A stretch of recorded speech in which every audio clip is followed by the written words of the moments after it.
Hatshepsut et Néfertiti, les pharaons d'Égypte, Erato d'Arménie et Zénobie, les reines venues d'Orient, la mystérieuse dame de Chaos, dont le nom s'est perdu à travers les âges, réelles ou légendaires, ces souveraines ont marqué la mémoire des hommes. Pour régner, elles ont souvent dû s'imposer à la place d'un père, d'un frère ou d'un mari. Aujourd'hui, une vidéo un peu différente, retour sur 5 dirigeants de l'Antiquité qui ont su se faire une place dans un monde d'hommes. Et pour évoquer ces 5 reines antiques, c'est l'occasion unique pour une collaboration avec la chaîne du Papyrus du Savoir. N'hésitez pas à aller visiter sa chaîne, le lien est en description, d'autant plus qu'une première vidéo est déjà sortie, traitant également de 5 autres reines de l'Antiquité. Voilà, sans plus tarder, place à la première reine, bon visionnage.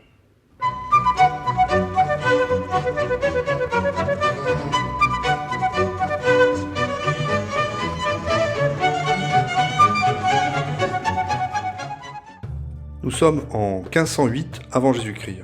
Le pharaon Thoutmôsis Ier et sa reine Ahmosis viennent de donner naissance à une princesse égyptienne qu'ils ont nommée Hatshepsut.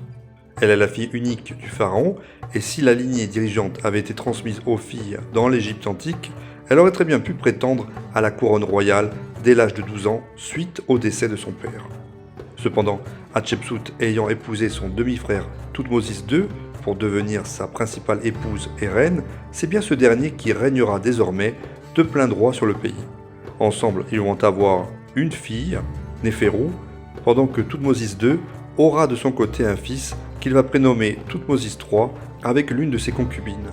Or, à l'âge de 27 ans, ce même Thoutmôsis II meurt subitement et c'est bien Hatshepsut qui devient régente pour son beau-fils Thoutmôsis III en attendant que celui-ci ait l'âge légal de régner.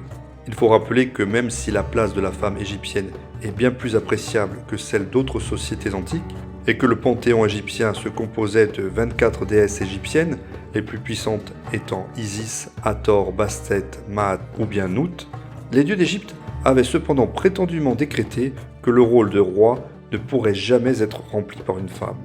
Une sorte de décret des dieux, sans doute imposé par des prêtres et des politiciens masculins de l'époque.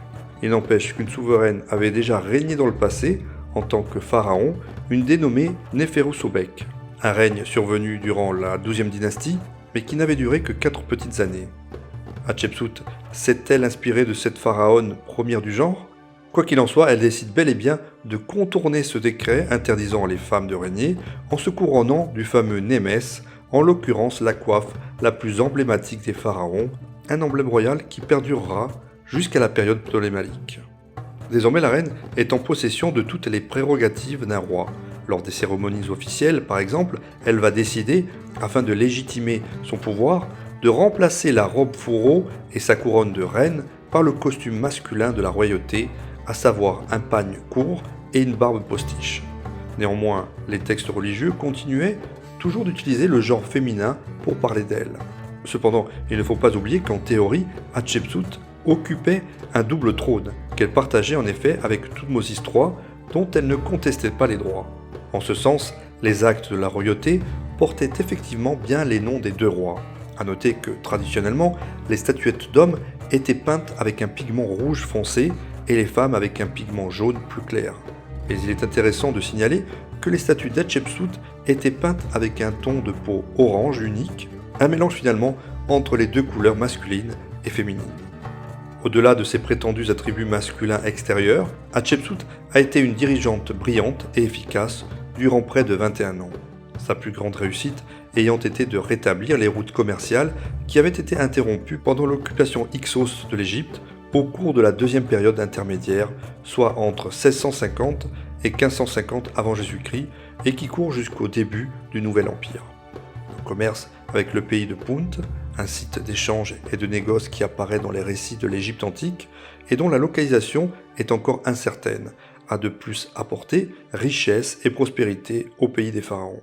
La souveraine a commandé des centaines de projets de construction dans toute la Haute et la Basse Égypte, dont le plus monumental fut le complexe du temple funéraire de Der el-Bahari sur la rive ouest du Nil.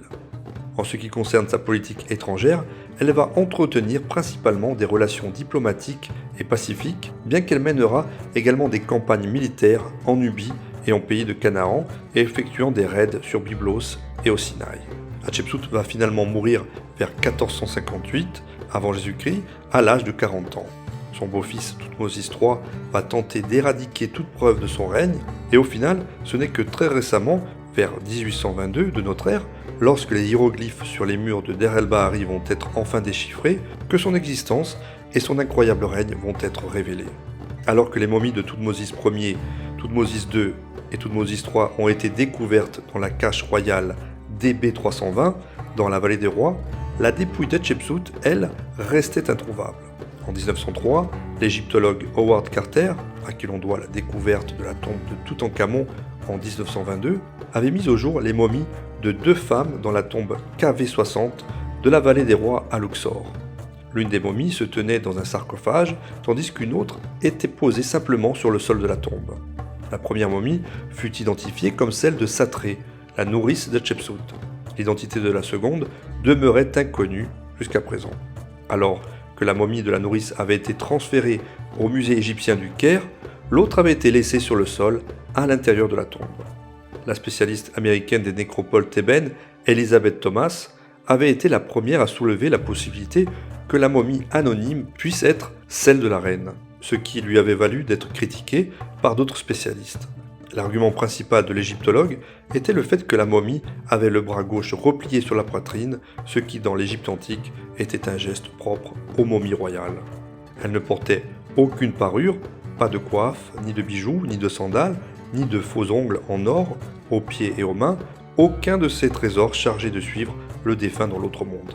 Cette momie anonyme retrouvée dans le tombeau KV60 sera pourtant officiellement authentifiée par Zahi Hawass, alors directeur du Conseil suprême des antiquités égyptiennes, le 27 juin 2007, comme étant celle de la reine Hatshepsut.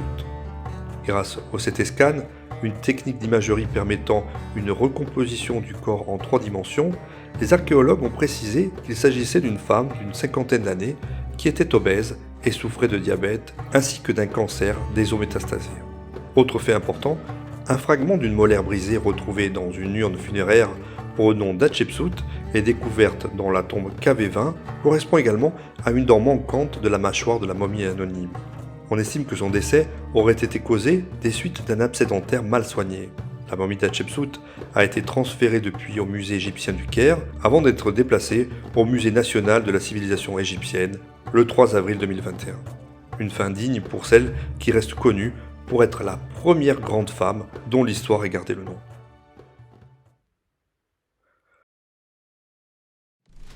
Zénobie a fait l'objet de nombreuses spéculations historiques. Selon l'Histoire Auguste, recueil de biographies d'empereurs romains, composé en latin au cours de l'Antiquité tardive, romancé et peu fiable, Zénobie était affilié aux Ptolémées d'Égypte et à Cléopâtre. Les historiens orientaux, dont le perse Al-Tabari, écrivaient au IXe siècle que Zénobie n'était pas grecque, mais d'origine arabe. Les historiens modernes s'accordent à dire, quant à eux, qu'elle ne descendait pas des Ptolémées, mais très probablement d'une influente famille palmyrène, au sein de laquelle elle avait reçu une très bonne éducation. Zénobie naît donc en 240 après Jésus-Christ, au moment où Palmyre n'est qu'une simple province romaine, ce qui explique sa citoyenneté romaine, précédemment accordée à la famille de son père, un certain Antiochos. Autant le préciser tout de suite, la titulature de Zénobie est plutôt sujette à caution.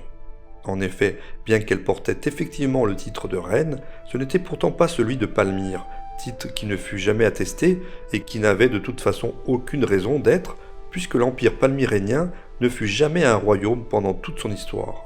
Néanmoins, elle portait bien le titre de reine, de par son époux, un certain Odénate, qui avait pris effectivement le titre de roi des rois, ce dernier revendiquant la couronne des rois perses après avoir vaincu ceux-ci plusieurs fois en Syrie et en Mésopotamie.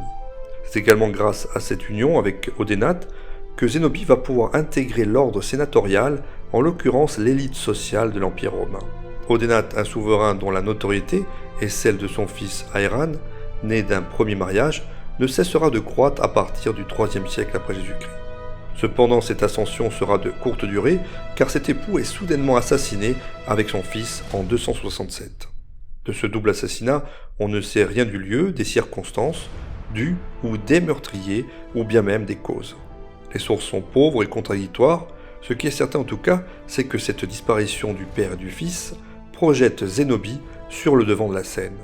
Soutenue par l'entourage d'Odenath et par ses troupes, elle va assurer désormais la succession au nom de leur fils Wahballat, qui n'a qu'une dizaine d'années. Zénobie assume ainsi le pouvoir pour lui et veille à ce qu'il ait les mêmes titres que son père. Il reprend donc celui de roi des rois, alors qu'elle-même continue de se faire appeler reine en tant qu'épouse du roi des rois et mère du nouveau roi des rois. Comme Cléopâtre, Zénobie s'est entourée d'intellectuels et de philosophes au sein de sa cour et s'est montrée plutôt généreuse envers ses sujets et tolérante envers les minorités religieuses. Mais là où Cléopâtre avait étendu les territoires égyptiens grâce à d'habiles manipulations politiques, Zénobie a quant à elle étendu son territoire grâce à des conquêtes militaires. Si elle a pu le faire, c'est bien en raison des événements et des crises qui marquent l'Empire romain en ce IIIe siècle après Jésus-Christ. C'est en effet grâce aux invasions, rébellions, guerres civiles, maladies et autres dépressions économiques que connaît Rome que la reine Zénobie a sauté sur l'occasion non seulement d'étendre son territoire, mais également de s'affranchir de la domination impériale. C'est ainsi qu'en 270, nombreux seront les succès de Zénobie en tant que régente. Et pour cause, les provinces syriennes sont désormais sous son autorité ou bien sont ralliées à sa bannière. L'Arabie romaine est également passée sous son contrôle, tandis que l'Égypte est conquise par les Palmyréniens qui y sont présents de septembre 270 à juin 272. Conséquence, le nouvel homme fort de Rome, Aurélien, qui vient d'être proclamé empereur par ses troupes en Occident, en septembre 270, n'a d'autre choix que de reconnaître Palmyre, d'autant plus qu'il a également fort à faire aux frontières d'Occident. Cependant, la rupture avec Aurélien ne tarde pas à se produire lorsqu'en 271, Wahballat apparaît seule sur les monnaies et que Zénobie prend le titre d'Augusta, impératrice en quelque sorte, ou Sébasté, le plus souvent un terme issu du grec. La proclamation de Wahballat, comme Auguste, sur les monnaies montre bien que Zénobie et lui ne se révolte pas contre Rome, mais contre l'empereur Aurélien. Zénobie est en effet un membre d'une grande famille syrienne et une citoyenne romaine qui se proclame impératrice de Rome. Quoi qu'il en soit, la réponse d'Aurélien ne tarde pas à venir à la fin de l'année 271, lorsqu'il décide de quitter Rome et de faire marcher ses troupes contre celles de Zénobie. Et c'est au cours de l'année 272 que Zénobie est finalement battue militairement, et ce à 3 reprises, tout d'abord dans le sud de la Turquie actuelle, puis près d'Antioche, et enfin à Émèse, de nos jours la ville de Homs. Après quoi l'empereur romain se présente aux portes de Palmyre, ce qui oblige Zénobie à fuir vers l'est, avant qu'elle ne soit rattrapée sur les bords de l'Euphrate et conduite en exil à Rome. C'est là que son histoire prend fin, ou presque, puisque la plus grande incertitude demeure en ce qui concerne la suite de son existence. Elle a sans doute dû figurer au triomphe d'Aurélien en 273, mais on ne sait pas ce qu'il est advenu d'elle par la suite. La légende dit qu'elle aurait vécu tranquillement dans une villa au-dessus de Rome, à Tivoli, mais rien n'est moins sûr puisqu'on ignore la date, le lieu et la cause de sa mort. De nos jours, la propagande fait bien souvent d'elle une princesse arabe, devenue reine de Palmyre, ce qui ne fut jamais le cas, tout comme il n'y eut jamais de royaume de Palmyre. Certains nationalistes syriens voient même en elle la fondatrice d'un premier empire arabe s'opposant au colonialisme romain. Ainsi disparaît l'image de l'impératrice de Rome qu'elle voulut être. En 3e position, on va retrouver une reine rebelle du nom d'Érato d'Arménie, à ne pas confondre avec Érato, l'une des 9 muses dans la mythologie grecque. Alors je dis rebelle puisque son règne ne fait pas unanimité, c'est le cas de le dire. Dernière reine de la dynastie Artaxiade, elle et son demi-frère époux gouvernaient l'Arménie. Lorsque les 2 époux du même sang arrivent sur le trône, ils n'ont pas l'accord de l'empereur romain Auguste. Nous sommes alors en 6 ou 12 avant Jésus-Christ. La cour arménienne est divisée entre les pro-romains d'un côté et les pro-parthes de l'autre. C'est-à-dire que d'un côté on a le gros bloc romain et de l'autre le gros bloc parthe situé dans l'actuel Iran. Mais Érato, elle est résolument pro-parthe, un choix qu'Auguste n'accepte pas. Ce dernier va donc délibérément placer un autre prétendant au trône d'Arménie, Artavasde III. Mais ce choix ne fait pas l'unanimité non plus, et une rébellion éclate et aboutit. Le couple est donc réintroduit. Enfin, Érato ne semble pas porter le titre de reine. Mais quoi qu'il en soit, l'empereur romain Auguste récidive, remet un autre prétendant sur le trône, pour le coup Ariobarzane II et Ariobarzane IV, c'est-à-dire son fils, mais à la mort de ce dernier, ce serait, contre toute attente, Erato qui remonte sur le trône. À une différence près, son mari est mort en l'an 1, tué lors d'une guerre face aux barbares. Bien évidemment, cette version de l'histoire où Erato revient est à nuancer, car on ne sait pas tout. Quoi qu'il en soit, l'Arménie est livrée à l'anarchie, mais non loin de là, un roi Parthe est renversé. Il s'installe donc en Arménie où il devient roi. Quant à Erato, eh bien on n'en sait pas plus, donc mystère.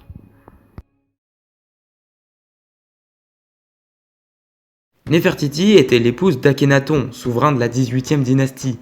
Ce pharaon est assez connu et pour cause, lui et sa femme ont imposé une religion quasi monothéiste, plus précisément un énothéisme. Lui et Néfertiti ont aussi déplacé la capitale à Akhénaton, une ville dédiée au dieu soleil. Ce changement aussi rapide qu'imprévu ne va pas faire l'unanimité. Nous sommes en moins 1337 et Akhénaton meurt.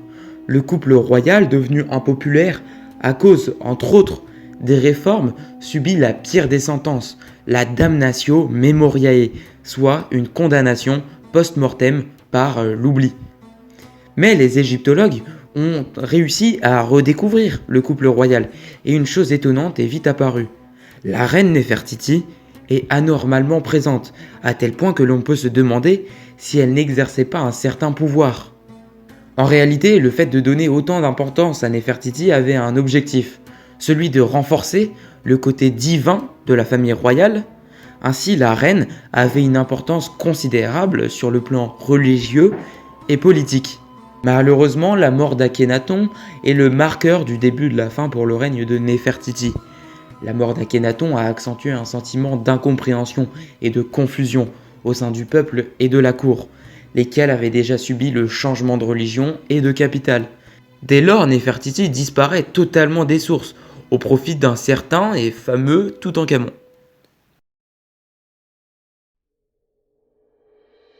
En 1987, des fouilles à Huacar Harada, près du village de Sipan, dans la région de Lambayeque, au sud du Pérou, ont révélé des tombes intactes contenant plusieurs momies, dont la première a été surnommée El Señor de Sipan.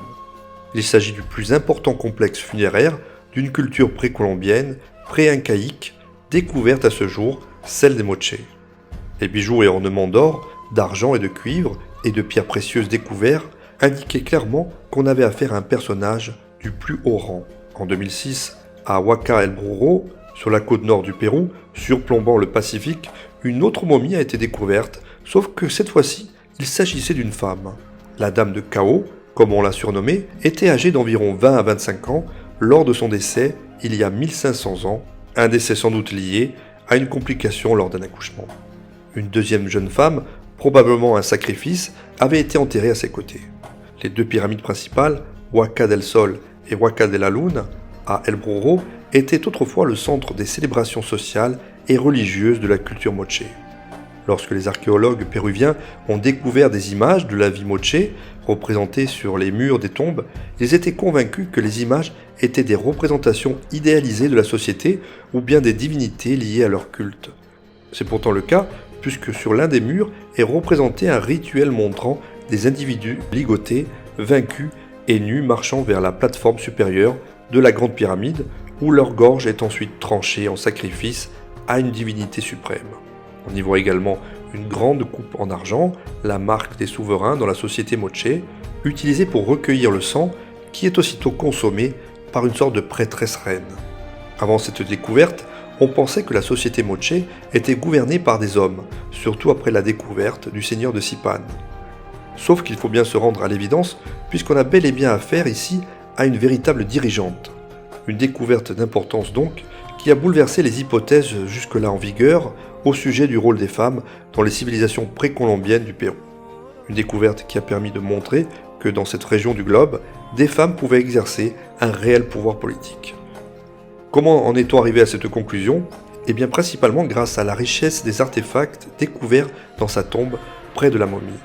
En l'occurrence, 18 colliers en or, argent, lapis-lazuli, quartz et turquoise, 30 ornements de nez en or et argent, des bandeaux de tête ainsi que des couronnes de cuivre doré. Dans la sépulture, on trouvait aussi des sceptres de bois doublé et de cuivre, utilisés dans les cérémonies comme symbole du pouvoir, de même que plusieurs plaques de métal recouvrant le linceul de coton naturel. Ce qui a rendu la Dame de Chaos encore plus singulière, ce sont bien les tatouages encore visibles sur son corps.